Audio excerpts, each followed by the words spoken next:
नमस्कार प्रिय विद्यार्थियों, आज हम एक बार फिर आपके सामने हाजिर हैं अपने टॉपिक बहुपद से संबंधित लेकर क्वेश्चनों की प्रैक्टिस के लिए। तो जो पहले हमने अभी तक पढ़ लिया है वो बहुपद से संबंधित जितने भी महत्वपूर्ण परिभाषाएं थी उनको पढ़ लिया, सूत्रों को पढ़ लिया। आज ये बात आने वाली है कि भाई हम क्वेश्चन कैसे करेंगे, यदि बहुपद के क्वेश्चन हमारे सामने आते हैं तो उनको फिर सोल्व कैसे करेंगे। तो देखिए, शुरू करते हैं अपन अपने जो महत्वपूर्ण बिंदुओं के क्वेश्चन हैं उनको। ये अभी हमने पढ़ा था कि भाई बहुपद जो है द्विघात वो ax² plus bx plus c के शून्यकों और गुणांकों के संबंध को किस प्रकार बता रहे हैं। यानी एक द्विघात बहुपद अगर आपके पास है तो उनके गुणांकों और शून्यकों में क्या संबंध होता है, इसका अध्ययन हमने कर लिया है। और वो ये थे कि हमें शून्यकों का जो योग था अल्फा प्लस बीटा वो -b/a के बराबर आ रहा था, और जो शून्यकों का गुणनफल था अल्फा इंटू बीटा वो c/a के बराबर आ रहा था। ये जो है एक क्वेश्चन का जो आप कह सकते हैं कि फॉर्मूला है हल करने का, इसकी सहायता से हम प्रश्नों को हल करेंगे। तो आज इससे रिलेटेड क्वेश्चन कैसे होते हैं उनको हम हल करने का प्रयास कर रहे हैं। देखिए विद्यार्थियों, निम्न द्विघात बहुपद के शून्य के ज्ञात कीजिए और शून्यकों तथा गुणकों के बीच के संबंध को सत्यता की जांच कीजिए। यानी आपके सामने एक बहुपद जो द्विघात बहुपद है वो दिया हुआ है। इस द्विघात बहुपद का पहला काम आपको क्या करना है, इसके शून्यकों को ज्ञात करना है। यानी हमें पहले इसके शून्यक निकालना है, फिर क्या करना है, उसके जो गुणांक होंगे, द्विघात बहुपद के गुणांक क्या होते हैं वापस चर्चा कर रहा हूं मैं आपके सामने कि जो द्विघात बहुपद था वो ax² plus bx plus c रूप में होता है। ये हमने पढ़ लिया था। तो जो x² का गुणांक a है, x का गुणांक b और ये अचर पद c है ना, यही गुणांक कहलाते थे इस बहुपद के। तो हम पहले क्या करने वाले हैं, इस द्विघात बहुपद के शून्यक निकालेंगे, फिर शून्यकों और गुणांकों में क्या संबंध होता है उसको बताने का प्रयास करने वाले हैं। तो जो हमारा पहला पार्ट है उसको हम पहले हल कर रहे हैं। देखो उत्तर हल कर रहे हैं। तो पहला जो आपका क्वेश्चन है वो क्या कह रहा है भाई, x² माइनस 2x माइनस 8। हमने प्रश्न को नोट कर लिया है। अब इस प्रश्न के शून्य के ज्ञात करना चाह रहे हैं। तो शून्य ज्ञात करने के लिए पहले इस बहुपद के गुणनखंड करने पड़ेंगे, और बहुपद के गुणनखंड किस प्रकार होंगे एक बार देखिए। ये द्विघात बहुपद है ना, तो हम द्विघात बहुपद के या अपन ऐसा कह सकते हैं कि इस प्रकार के बहुपद के जब भी गुणनखंड करते हैं तो कैसे करेंगे कि भाई x² का गुणांक सबसे पहले देखिए यहाँ कितना है, 1 है। x² का गुणांक कुछ भी नहीं लिखा हो तो इसका मतलब वो कितना होगा, 1 होगा। अब देखिए इसका जो अचर पद लास्ट वाला वो कितना है, 8 है। तो हम क्या करते हैं, इस x² के गुणांक को इस अचर पद से गुणा करके देखते हैं। ये रफ में हम काम करते हैं। तो 1 इंटू -8 करेंगे तो कितना जाएगा, -8। ये रफ वर्क है। अब देखिए -8 आपको प्राप्त हो गया ना 1 को -8 से गुणा करने पर। अब वो आगे क्या होगा, जो -2 बीच में लिखे हुए हैं, यानी आपके बीच में ये 2 संख्या है ना, उसको इस प्रकार के 2 टुकड़ों में बांटे जिनको गुणा करने पर तो 8 आए, जोड़ने और घटाने पर कितना आए, 2 आए। तो लिखने का प्रयास करता हूं मैं कि भाई ये तो x² है जैसा जैसा रहेगा, ये माइनस है जैसा जैसा, और जो 2 है ना इसको मैं 4 - 2 लिख रहा हूं। केवल मैंने यहाँ एक व्यवस्था करी है कि ये 2 है ना उसको 4 - 2 लिखा है, क्योंकि 4 - 2 2 ही होता है, और 4 को जब -2 से गुणा किया जाता कितना आ जाएगा, -8। इसलिए मैंने 2 को 4 - 2 लिखा है, और बाकी इसमें कोई परिवर्तन नहीं करना है। तो ये कितना बन गया, x² माइनस, देखिए -4 इंटू x, तो -4x हो जाएगा, माइनस माइनस ये बनेगा प्लस, और 2x, तो ये बन गया 2x, साथ में आ गया -8। अब हम क्या करते हैं, जब इस प्रकार क्वेश्चन आ जाता है तो अब इनके आप क्या करेंगे, 2 पदों में से कुछ कॉमन गुणनखंड बनाएंगे। वो कैसे बनते हैं देखिए, पहले 2 पदों में से आप कॉमन लेते हैं। पहले 2 पदों में से क्या कॉमन आने वाला है, x कॉमन आएगा, यानी x दोनों जगह है। तो जब यहाँ x² में से x कॉमन आ गए तो इधर क्या लिखेंगे, x लिखेंगे, और ये माइनस का चिन्ह यहाँ है जैसा जैसा आएगा। अब देखिए 4x में से x आपने ले लिया कॉमन, तो अंदर क्या लिख सकते हैं, 4। क्लियर। फिर नेक्स्ट जो है ये 2 पद बचते हैं, इन 2 पदों में से आप कॉमन लेने वाले हैं। क्या कॉमन आएगा, बिल्कुल आपको आसानी से देख सकते हैं आप कि 2x और -8 है ना, तो इनमें से हम 2 कॉमन ले सकते हैं। तो जैसे ही हम 2 कॉमन लेंगे तो क्या बनने वाला है, देखिए 2x में से 2 कॉमन ले लिया तो पीछे कितना बचने वाला है, x।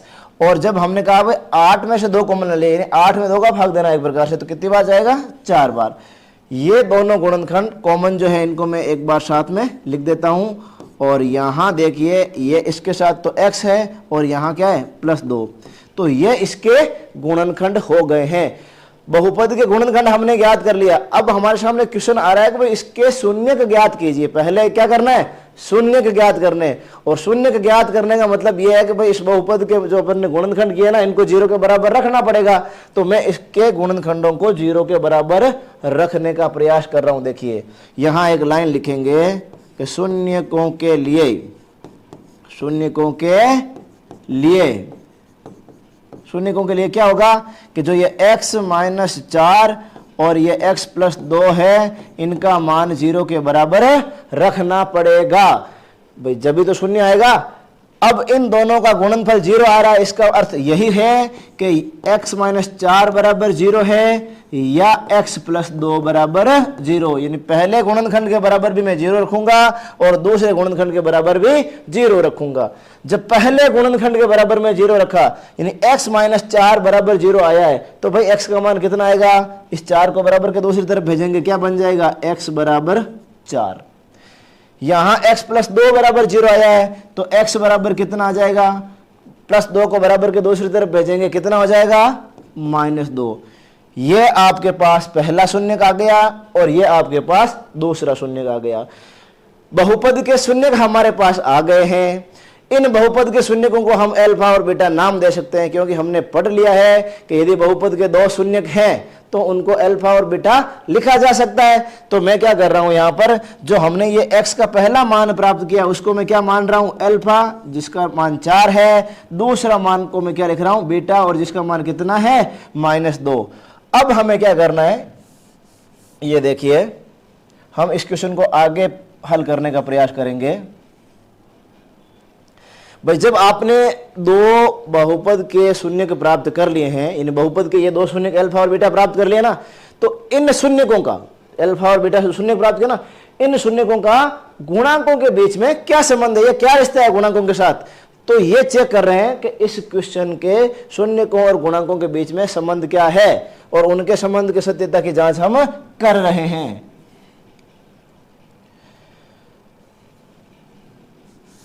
देखिए तो बहुपद क्या था अपना, उसको मैं एक बार वापस नोट कर रहा हूं, अपन अच्छी तरीके से सीख लें कि हमारा जो बहुपद है वो ये है कि x² - 2x और -8।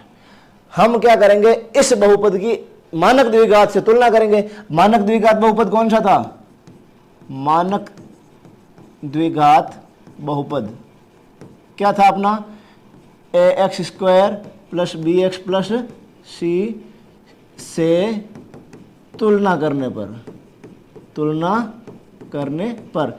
यानी x² का गुणांक कितना होता है, a। तो यहां देखिए x² का गुणांक a कितना हो जाएगा, 1 होगा, क्योंकि कोई भी संख्या नहीं लिखी हो जिसका मतलब 1 तो प्रेजेंट है ही है x² के गुणा में। b क्या होता है, जो x का गुणांक होता है, यानी x का गुणांक को हम b कहेंगे। तो यहां x का गुणांक कितना है, -2। और जो आपका लास्ट में हमने अचर पद लिखा है c, वो होता है यहां पे अंतिम पद देखें तो अंतिम पद का मान यहां पर कितना है, -8। a का मान 1, b का मान -2 और c का मान -8। अब भी हमने ये जो सूत्र पढ़े थे वो यहां काम आने वाले हैं।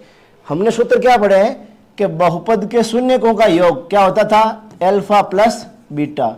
तो अल्फा + बीटा के मान आप इनको देखिए कितना आ रहा है, अल्फा का मान 4, बीटा का मान -2, इन दोनों का जोड़ करते हैं, यानी कि 4 और -2 का जोड़ कर रहे हैं। तो कितना आएगा, ये तो 4 है, प्लस माइनस क्या बन जाएगा, माइनस, और 4 में से जब 2 घटाएंगे तो कितना आ जाएगा, 2।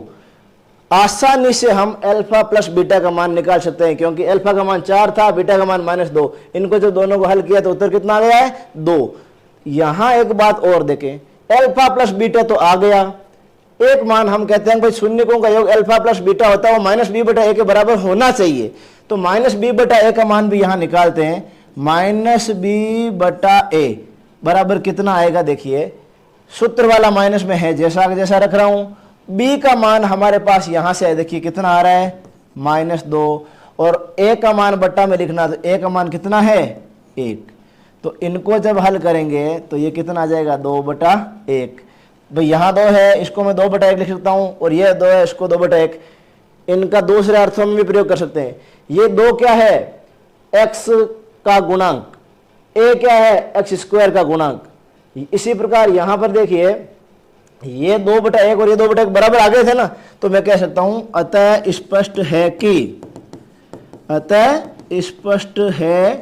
कि जो अल्फा प्लस बीटा होता है वो -b/a के बराबर होता है। यानी किसी भी द्विघात बहुपद के शून्यकों और गुणांकों में क्या संबंध है कि भाई जब शून्यकों का योग किया जाएगा तो -b/a के बराबर आ जाएगा, क्योंकि शून्य तो अल्फा और बीटा है, गुणांक क्या है? b और a, abc तीनों ही गुणांक है ना। पर यहां हमने कहा था कि अल्फा प्लस बीटा का मान -b/a के बराबर आएगा। तो ये हमने इनके गुणांकों के सत्यता की जांच कर ली है। ये किसमें? योगफल के रूप में कहा। शून्यकों का जो योग होता है वो ऐसा होता है। एक बात हमने और भी पढ़ी थी कि शून्यकों का गुणा जो होता है वो अल्फा इंटू बीटा वो c/a के बराबर होता है।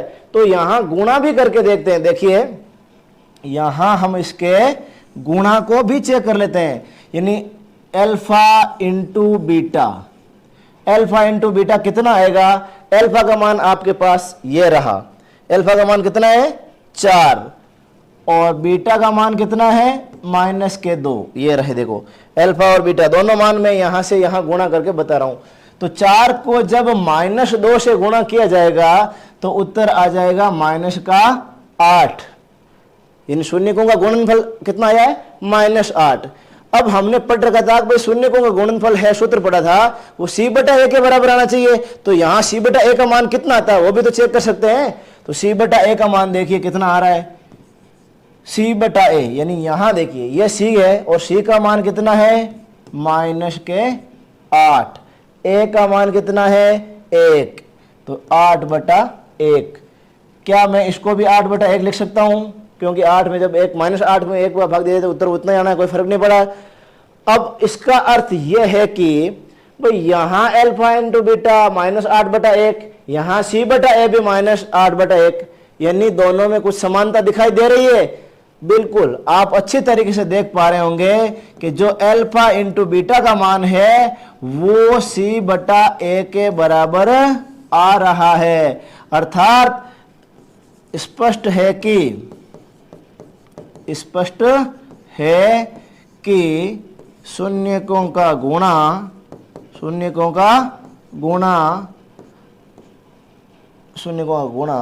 एक मिनट, का जो गुणा है वो किसके बराबर आ रहा है? c/a के। अर्थात अल्फा इंटू बीटा बराबर c/a।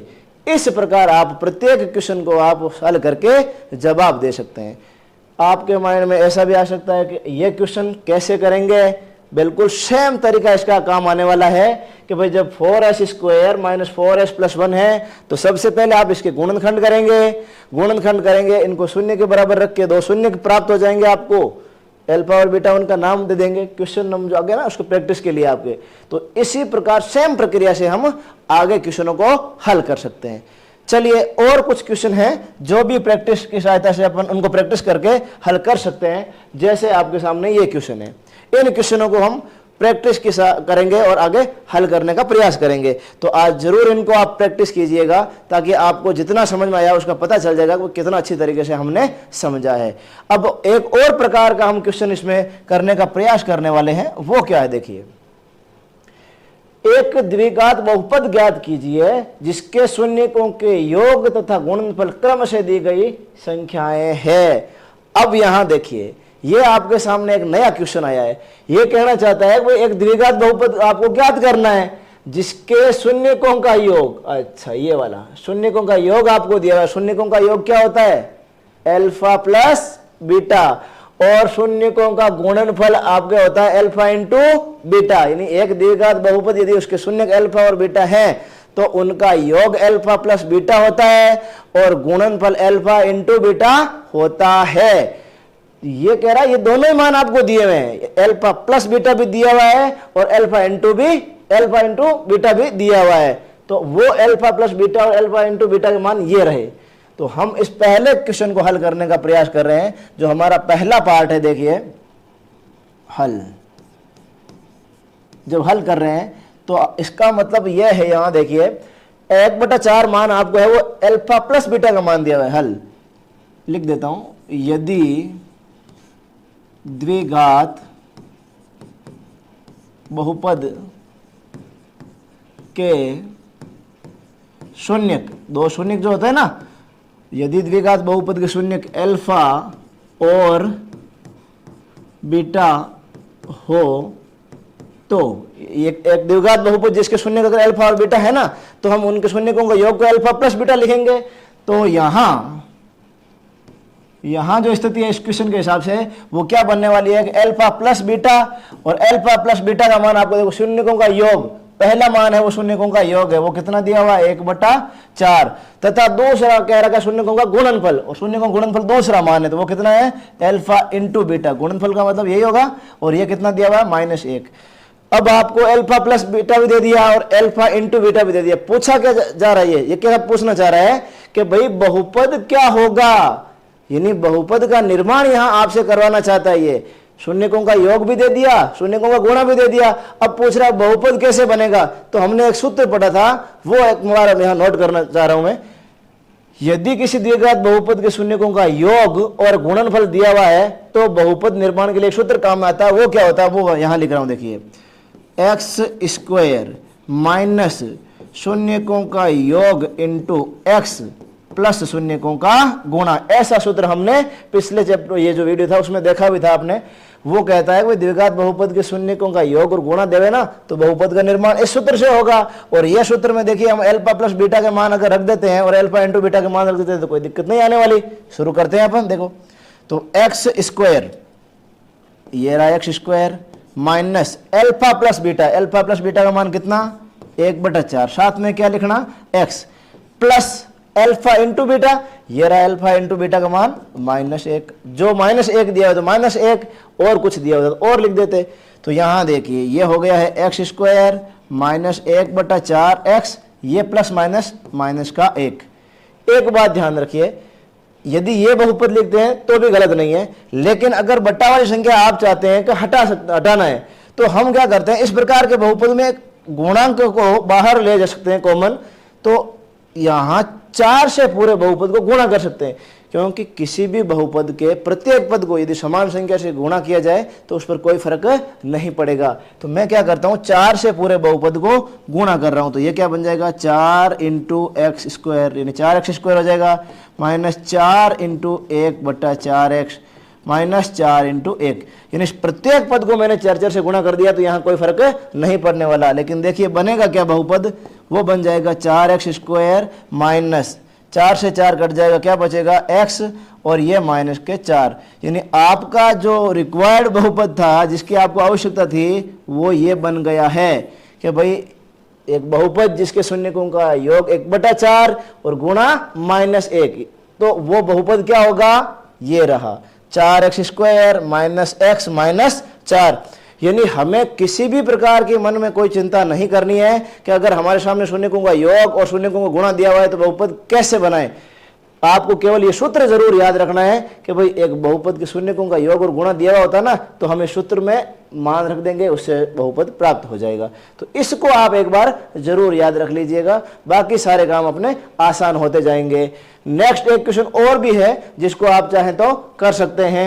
सिमिलरली क्वेश्चन है अल्फा प्लस बीटा का मान उसमें √2 हो रहा है, अल्फा इंटू बीटा का मान उसमें 1/3 हो रहा है। आप कहे तो मैं यहां सोल्व करके भी बता दूं, देख लीजिए। नेक्स्ट जो एक क्वेश्चन है कि इसी का सेकंड पार्ट, ये जो आपका फर्स्ट पार्ट था और ये आपका इसका सेकंड यानी सेकंड क्वेश्चन है। तो इस क्वेश्चन में क्या लिखा हुआ है कि √2 और 1 जो मान दिया हुआ है कितना है 1/3, यानी √2 है वो शून्यकों का योग है और 1/3 है वो शून्यकों का गुणा है। तो अकॉर्डिंग टू क्वेश्चन जो प्रश्न कह रहा है उसके हिसाब से वही बात है कि यदि द्विघात बहुपद के शून्य अल्फा और बीटा होते हैं ना, तो यहां अल्फा प्लस बीटा का मान कितना दिया हुआ है, इसी को हल कर रहे हैं।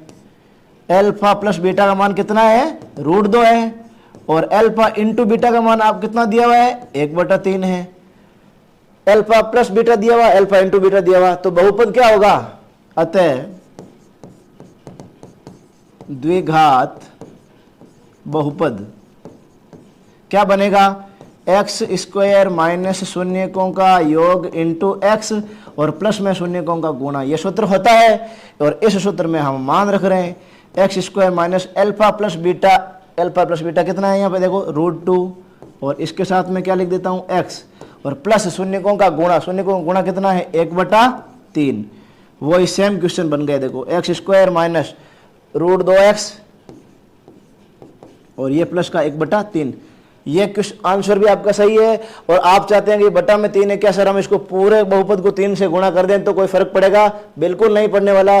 तो 3 से अगर बहुपद को गुणा करता हूं यहाँ तो क्या लिखना पड़ेगा, 3x square minus 3√2x plus 3 into 1/3, यानी यहाँ मैंने 3 से सीधा ही गुणा कर दिया है। तो यहाँ देखिए 3 से 3 कट जाएगा, आंसर क्या आ जाएगा 3x स्क्वायर माइनस 3√2x और प्लस का 1। ये आ गया आपका द्विघात बहुपद। यानी नेक्स्ट क्वेश्चन भी आपने आसानी से कर लिया। यानी इस प्रकार के कभी भी कोई क्वेश्चन आ जाए जिसमें शून्यकों का योग दिया हुआ है और शून्यकों का गुणनफल दिया हुआ है, फिर पूछे बहुपद क्या होगा, तो डायरेक्ट आप इस फॉर्मूले को याद रखें, इनमें एल्फा प्लस बीटा और एल्फा इंटू बीटा के मान रखें, आसानी से आपको बहुपद प्राप्त हो जाएगा। और भी इससे संबंधित क्वेश्चन हैं जिनकी आप घर पे प्रैक्टिस कर सकते हैं। देखिए ये जो सारे क्वेश्चन हैं, इन क्वेश्चनों को आप ट्राई करें। अगर आपसे कोई दिक्कत आती है तो और इनको हल करने का प्रयास करेंगे। इसी प्रकार आप क्वेश्चनों को हल करने के लिए, अच्छे अच्छे वीडियो देखने के लिए निरंतर हमारे चैनल पर बने रहिए। Thank you.